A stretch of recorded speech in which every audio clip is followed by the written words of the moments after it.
Hey guys, this is Hannah and this is Bookworms Talk. And today we're going to talk about The Siren by Tiffany Reisz. This book is one of those that I haven't seen a lot of before, and it was recommended to me like crazy. This is about the erotica writer Nora Sutherland and her editor Zach, and she's trying to land this deal with this big publishing agency that he works with, and he said not until the book is completely finished will I ever sign a contract.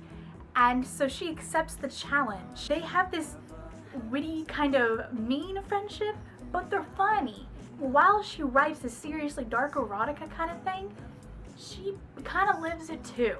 She has a past with this guy Siren, who was her dom, and she's a switch. Switch is someone who switches from the role of dom and sub, and there's this whole underground club and this whole web of a world, and it's crazy. And Zach is this guy from London who his life has practically fallen apart. His wife and him are separated and divorcing from London. He's in New York and they're an ocean apart, and poor Zach is guilty about everything, and Nora tries to get him to live.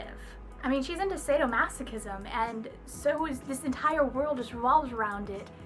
And you can't decide whether she's this bad person or whether she was led to be this bad person, but she enjoys it.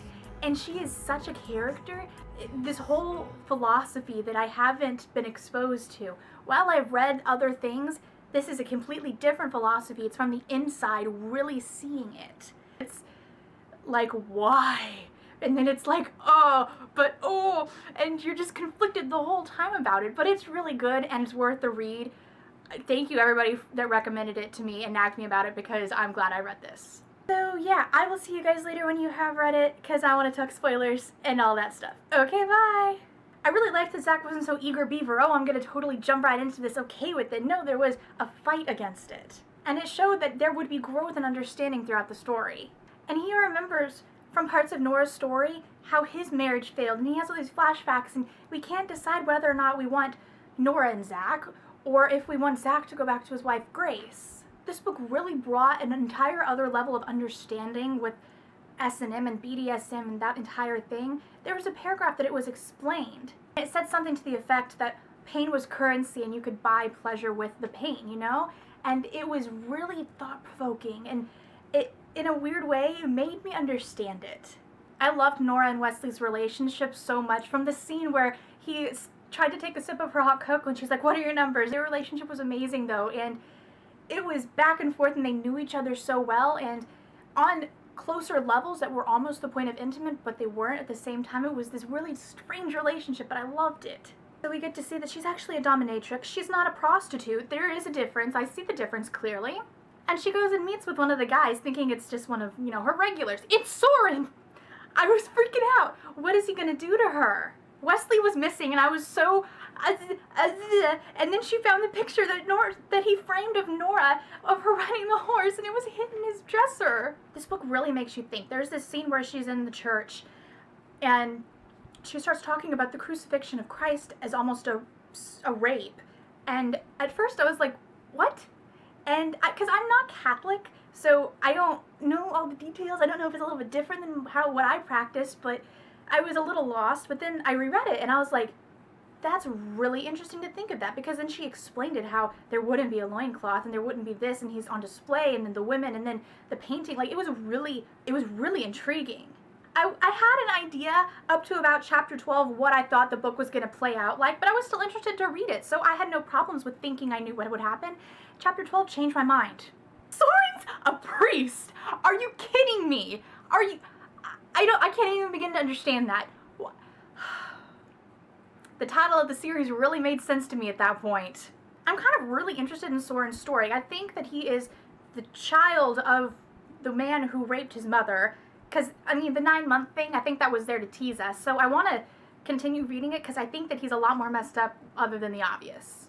When Nora's safe worded, I was like, you're finally out. And she goes back to him. You serious? I almost dropped you, I'm sorry.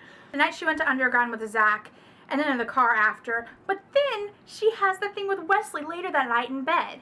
And I just can't decide what I want to happen anymore. Poor Zach. I'm pretty sure Grace's call was just to torture him.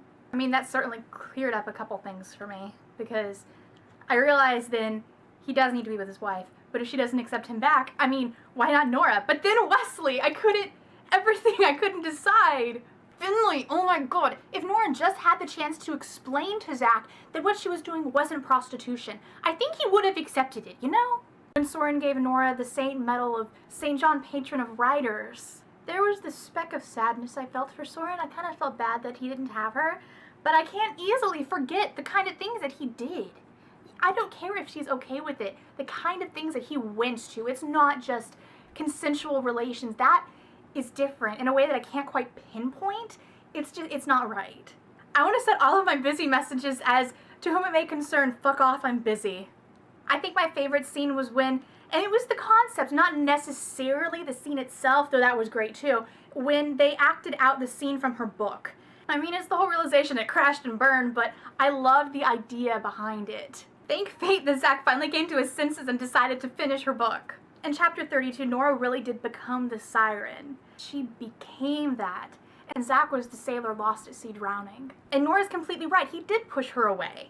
He should feel guilty, but he's not feeling guilty for the right reasons. Wesley, he got her the combs. It was his way of saying that he's ready to give himself to her, and she had to fuck it up with Zach. Not saying that that wasn't okay, but I was like, what about Wesley? When Wesley said, I'm sad at you, you can't do this to Wesley, Nora, not Wesley. Grace in New York, thank you. Zach's safe word wasn't the street in France. It was his long-lost love's middle name, like Nora said. Pick your long-lost love's middle name, and she thought, that's a street in France, it has to be it.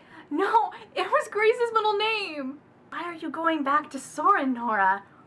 Why? Then it hit me. Oh my god, she's going back because it's her way of letting Wesley go. It was just, I really was shocked, but like the expected this kind of shock, because she's doing a lot of selfless things lately. I mean, it pissed me off that she went back to Soren, but it's so Nora. I expected this in a I didn't want it to happen way, but I knew that it would, and that girl's complicated. The story of William and Caroline was her and Wesley. I kind of thought it was her and Soren, because she would write those random little tidbits, which I loved, but she always deleted. That hurt when she did it the first time, because as a writer, I'm like, never delete, always save. But I guess it's more therapeutic that way, to say it and get rid of it and be done. But, oh my god, because she's William, and Wesley's Caroline, and it blew my mind. There's a couple things that I wanted to read for you guys. There's one conversation in particular that I just loved, and it was after the hangover and everything. And Nora's like, how you feeling, Zach? And he's like, coffee. That's an emotion, and I know it well. And there was this one scene where Wesley was giving her a bath. You men, the bra class defeats you every time. I think a demonic engineer must have designed these things. I may have to get the bolt cutters. Careful, bras are often booby-trapped. I'm still a little bit mad that she didn't say I love you to Wesley that night after the bath. Really mad at it.